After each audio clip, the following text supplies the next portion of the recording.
So hello everyone and welcome to this video. इस video में हम बात करने वाले हैं दिल्ली यूनिवर्सिटी यूजी एडमिशन 2024 में जो आपका सीट एलोकेशन राउंड है, बेसिकली जो हमारा फेज 3 है, वहां पर जो आपको सीट एलोकेट होगी उसमें आपका जो रिजर्वेशन है for SC, ST, OBC, single child, या जितनी भी आपकी कैटेगरीज एंड सब कैटेगरीज आते हैं, वहां पर आपका जो रिजर्वेशन है, सीट्स पे जो रिजर्वेशन है वो किस तरीके से वर्क करता है, कौन से सर्टिफिकेट्स आपको रिक्वायर्ड होंगे, और अगर वो सर्टिफिकेट्स आपके पास वैलिड सर्टिफिकेट नहीं होगा तो आपके साथ क्या होगा, और किस तरह की जो सारी सीट्स है वो निकाली जाती है, उस सब के बारे में मैं इस वीडियो में आपको सारी इंफॉर्मेशन देने वाला हूं। So hello everyone, my name is Gaurav, I hope you all are doing well. So सबसे पहले हम बात कर लेते हैं जो हमारी दिल्ली यूनिवर्सिटी ने जो ये सारी जो भी स्टेटमेंट्स है, ये ऑफिशियली जो यूजी बुलेटिन आया था आपका सबसे स्टार्टिंग में, वहां पर सब कुछ मेंशन है। इसका जो पीडीएफ है उसका लिंक मैं डिस्क्रिप्शन में प्रोवाइड कर दूंगा, या अगर आप ये चीजें पढ़ना चाहते हो तो आप वहां से पढ़ सकते हो। देखो यहाँ पर जो सबसे पहला पॉइंट आता है कि जो आपकी मेरिट लिस्ट निकाली जाएगी, चाहे वो आपकी फर्स्ट एलोकेशन राउंड की हो, चाहे आपकी सेकंड एलोकेशन राउंड की हो, किसी भी एलोकेशन राउंड की आपकी अगर कोई मेरिट लिस्ट निकाली जाएगी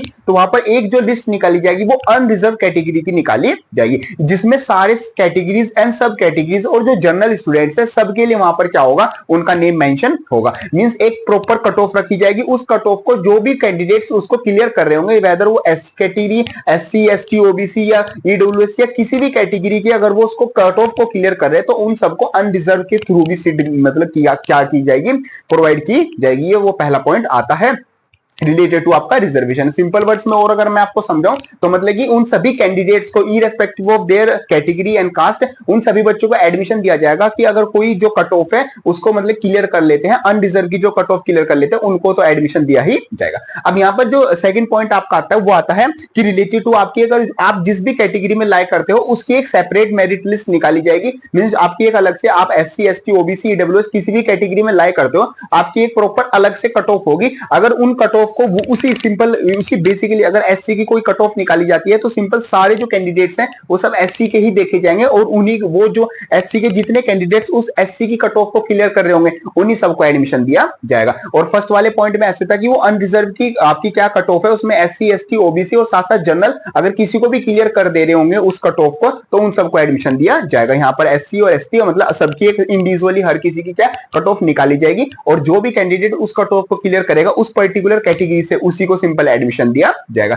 और यहां पर एक और पॉइंट आता है कि आपको जो आपका सर्टिफिकेट है वो सेंट्रल लेवल का, मींस जो आपका कैटेगरी का सर्टिफिकेट है वो आपको सेंट्रल लेवल का वहां पर शो करना होगा। और यहां पर अगर आप मतलब कि जो आपका सर्टिफिकेट है वो इनवैलिड है या फिर आप शो नहीं करते रिलेवेंट जो भी आपका सर्टिफिकेट है, तो आपको क्या करेगा, उस कैटेगरी से क्या कर दिया जाएगा, उस कैटेगरी रिजर्वेशन को का फायदा आपको नहीं दिया जाएगा। आपको बेसिकली अनरिजर्व यहां पर क्या किया जाएगा, मेंशन किया जाएगा, और उसके थ्रू अगर आप अनरिजर्व कैटेगरी की जो मेरिट लिस्ट है उसको क्रॉस कर रहे हो तो आपको एडमिशन दे दिया जाएगा, वरना आपको कैटेगरी का जो बेनिफिट है रिजर्वेशन का वो नहीं दिया जाएगा अगर आपके पास एक वैलिड सर्टिफिकेट होगा नहीं। अब यहाँ पर जो थर्ड पॉइंट आता है वो रिलेटेड आता है एससी एंड एसटी। अब देखो यहाँ पर प्रॉपर एससी की और एसटी की दोनों की क्या निकाली जाएंगी, प्रॉपर अलग अलग मेरिट लिस्ट, और दोनों की अलग अलग क्या निकाली जाएंगी, कट ऑफ निकाली जाएंगी। अब यहाँ पर पॉइंट ये आता है कि अगर सबसे पहले एससी एसटी की बात कर रहे हैं, एसटी की शेड्यूल ट्राइब की, अगर वहां पर कोई कट ऑफ निकाली गई है और एसटी के जितने भी कैंडिडेट्स हैं उनको फिल किया जाएगा, तो अगर फॉर एग्जांपल 100 सीट्स आती हैं तो 100 में से फॉर एग्जांपल 70 सीट्स फिल हो गई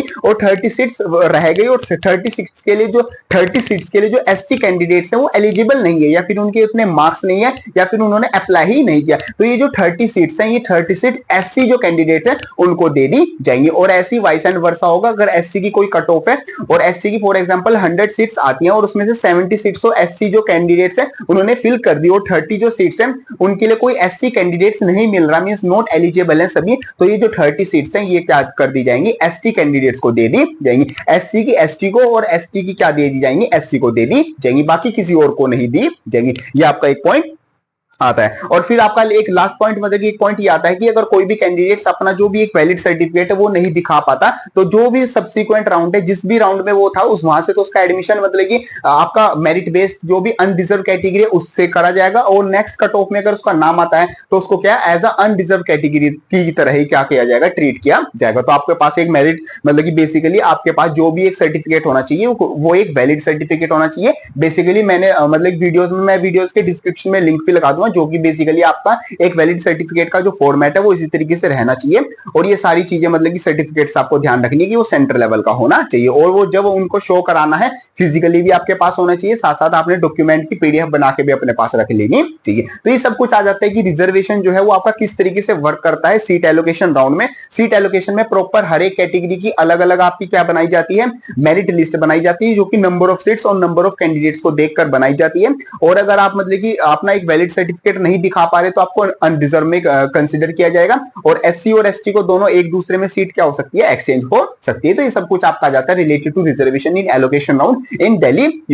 यूनिवर्सिटी। सो होप करता हूं आपकी सारी चीजें समझ में आ गई होगी। अगर किसी और कैटेगरी, किसी और कोटा से आपको रिलेटेड अगर कोई क्वेश्चन आता है उसको कमेंट बॉक्स में जरूर लिख देना। आपकी जो भी प्रॉब्लम है उसको भी आप कमेंट बॉक्स में लिख सकते हो, या फिर इंस्टाग्राम पर आप ग्रुप ज्वाइन कर सकते हो दिल्ली यूनिवर्सिटी यूजी एडमिशन 2024। वहां पर जितने भी सभी स्टूडेंट्स है वो अपनी प्रॉब्लम शेयर करते हैं और सोल्यूशन सभी एक दूसरे को सोल्यूशन प्रोवाइड करते हैं, या फिर आपकी जो भी प्रॉब्लम होती है मैं उसको सोल्यूशन वहां पर प्रोवाइड करता हूं। सभी चीजों का लिंक आपको डिस्क्रिप्शन में मिल जाएगा। और ये वाली वीडियो हेल्पफुल लगे इसको लाइक जरूर कर देना, एंड यस जाते वक्त चैनल को सब्सक्राइब जरूर कर देना। सो मिलते हैं अपनी नेक्स्ट वीडियो में, तब तक के लिए थैंक यू।